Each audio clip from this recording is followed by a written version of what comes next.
You know what, guys? We had to go back. My producers were actually wrong. You guys make sure to, you guys smack him in the arse. So sorry, Robert. Don't punch me. Ah! So Khamzat Chimaev has not been taken down. At one point, I was like that too. And upon my return, shit. And let's go, guys. I tell the tape. Was he flipping off? Did you guys catch him here flipping? Oh, I think he was flipping somebody off. What's up, everybody? Welcome to this episode of Tell the Tape. I'm your host, Henry Cejudo, aka Triple C. And on today's episode of Tell the Tape, I'm going to be breaking down, that's right, the Reaper, Robert Whitaker at number 3 versus Khamzat Chimaev at damn number 12. Does that surprise you guys? He hasn't fought at middleweight that long, but either way, guys, this episode wouldn't be possible without our sponsor. That's right, I'm talking about F3. It's not just energy, it's fuel until I am damn finished. You guys may go to f3energy.com and get your fuel on. Here we go, guys. Robert Whitaker, 26-7. Man, I've always been impressed. I've always felt like Robert Whitaker is about the only guy that I could be like, man, he could be a 2-division champ. He really can. Like that's how high I'm on. That's how high I am on this dude. But there was a lot of things that I could see that I would maybe like to break down on some of these that could really get him over that hump, and then for him to eventually maybe become champion once again and then do it against Khamzat Chimaev. Khamzat Chimaev, 13-0. That's not a lot of fights. That's a lot of fights. But I will say this, that could also work against him too, because he's been knocked out. He's fought Israel Adesanya a couple times. He's fought the who's Calvin Gastelum, Marvin Vettori. He put the brakes on all these guys. Jared Cannonier. I was talking to Calvin Gastelum. I was like, dude, the only fight that I felt like I really got outclassed was against this dude. And he's fought, and Calvin Gastelum has fought every Cannonier, Israel Adesanya, everybody under the damn sun. And he goes back to praise Robert Whitaker. 10 KOs, 11 decisions, 5 submissions against a guy like Khamzat Chimaev. 6 KOs, 2 decisions, and 5 submissions. I mean, if you think about it too, man, it's like Khamzat does train a lot, which is really good.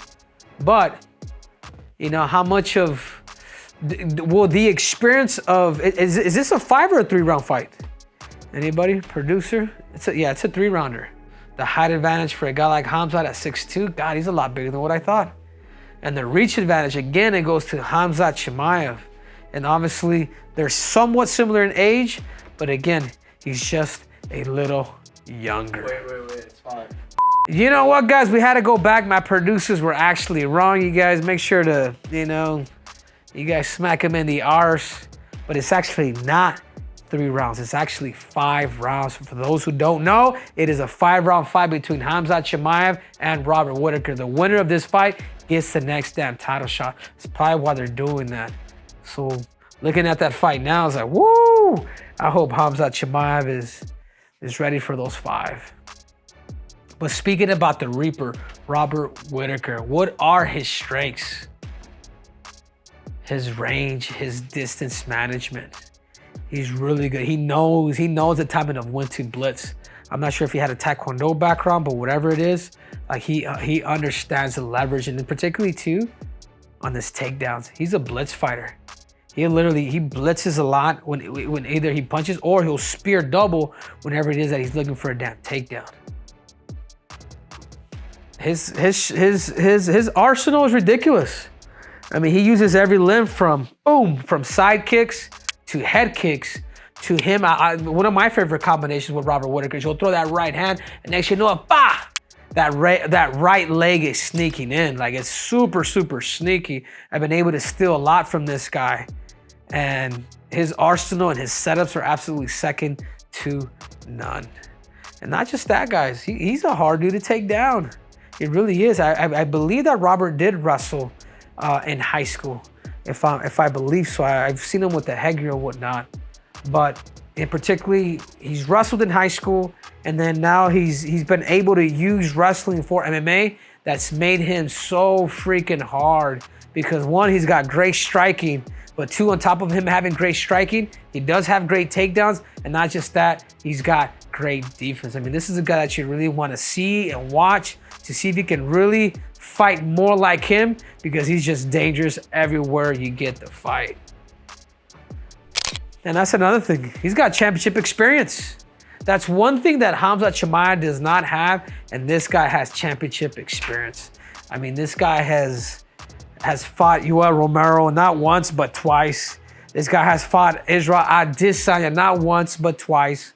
You know, all 5 rounds. Like this dude is there, man. I mean, you talk about like a beloved fighter that the UFC is like, man, like we bend the knee to this guy. It is Robert Whitaker, because he's fought everybody. He's fought the who's, and I feel like he's still climbing. At the age of 33, he's still in his prime years. Who knows how much time he has left? But now let's talk about a little bit of his weakness. So sorry, Robert, don't punch me. Ah! His chin has been touched. It's been touched by Israel Adesanya, and it's also been touched by Dricus du Plessis.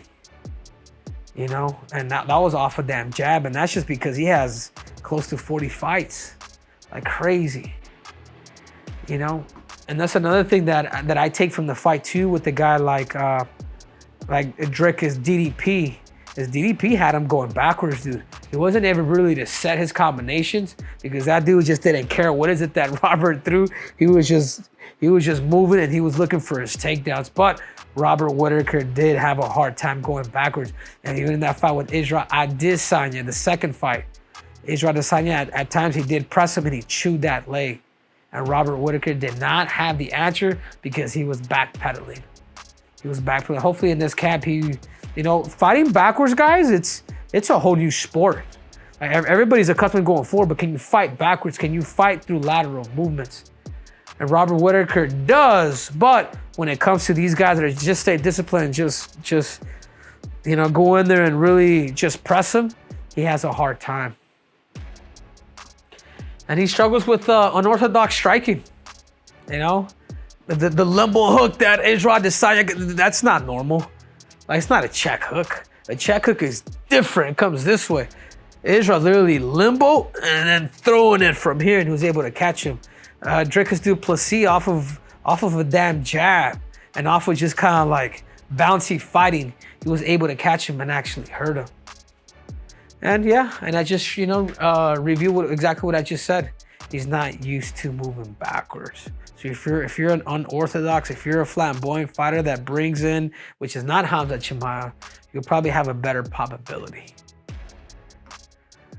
But without further ado, let's talk about Khamzat Chimaev. What are some of his strengths? You know, his significant grappling advantage. I mean, this guy grew up in the. This guy grew up. He's Chechnyan. But he like even the Chechen, they just had they have world Olympic champions. Chechnya is just like Dagestan when it comes to fighting or wrestling. Like, it's crazy to know that, like, when you come from there and you wrestle, like people respect the crap out of you. And that's the lineage that he came from, and then he ended up moving to Sweden. And I don't know if he was a world team member or whatever that was before he decided, you know what, I just want to fight. But what makes him the most vicious, not just his takedowns, anybody can get a takedown, but what he does when he gets the takedown. Khamzat Chimaev loves to hurt people. He gets on top and he's strangling. He's a submission threat, and he's also a ground and pound. I feel like he's done a really good job of really studying a guy like Khabib Nurmagomedov. Like, a lot of guys have taken a lot of that stuff, which really derives from folk star wrestling. Khabib was just able to make it a little more famous. And he's improved his skills, man, his boxing skills. You know, his hands, like he doesn't kick. Khamzat does not kick that much, but he does use his damn hands. And if he's able to use his hands and he's able to catch Robert Whitaker soon, then that could be something, because he did catch that one guy, you know, one of the fastest knockouts in UFC history. I forget his damn name. Yeah, Marshall. He was able to. Mershart. Okay. He was able to catch Mershart. And here, he'll piece you up. He'll use a top control. He will literally soften you up before he starts his submission. And I don't think with Robert, I think with Robert, you're gonna have to hurt him before he gives up his neck. Like, you're really gonna have to soften this guy up. So I do believe that Khamzat more likely is gonna be working on his top control. He's gonna have to. He respects Robert tremendously, as you should. But could you take it there and really hurt him there? And what about Khamzat Chimaevs' weaknesses, man? I hope you don't come at me, dude. Just, you know, his inactivity. He hasn't, I don't know, when's the last time that he's actually, what was his last fight? Kamaru, yeah. Kamaru, that was how long ago? Last October, 1 year ago. Exactly. Yeah, 1 year ago exactly. So he hasn't fought in a year. And I shouldn't be making these videos because then it's kind of like, my inactivity is gonna cost me too. His striking defense, I think he can do a better job there. I think he can do a better job of moving his head. I go back and I think of that fight with Gilbert Burns where Gilbert was able to catch him with a pretty predictable right hands, because that's how Gilbert was throwing, but he was catching him. You know, could he really move the head or just pick up the hands? Because you're gonna have to against a guy like Robert Whitaker. And then cardio. Is he ready for 5 rounds? This isn't 3, guys. This isn't 3 rounds. This is 5. Could Khamzat do it? And then the biggest thing is, and this is the reality, I don't know if it's COVID or he has health problems. Could he show up and could he show up every time? Or will he be 100%? You know, everybody's a warrior, everybody's a gladiator, but he's pulled out several times in fights, and rightfully so. So sometimes it's not up to him, but it's actually up to his health. And let's go, guys. I tell the tape. Was he flipping off? Did you guys catch him here flipping? Oh, I think he was flipping somebody off. Okay. Let's get to the stats. You know, for Robert Whitaker, strikes landed per minute, 4.58 to strikes landed per minute for Khamzat. That surprises me a little bit with Khamzat. He throws more than actually a guy like Robert Whitaker. Strikes absorbed per minute. That means defensively. You know, how many times do they actually get hit? Takedown accuracy. You got it. That's not bad though. I mean, you know what I'm saying? Like, obviously these guys have fought the who's and understand why that number's a little low too. You know, takedown defense. Shit. So Khamzat Chimaev has not been taken down. At one point, I was like that too. And upon my return, shit, people just like, he needs help in his wrestling. But that's what it is. You know, now he could go up against a guy that's really gonna bring in that takedown threat, submission average. But seeing this fight as a whole, I mean, to me, this is, whew, this UFC 309 or 308? 308. UFC 308 is nuts, dude. Like, this has to be one of the best fight cards and maybe possibly even UFC history.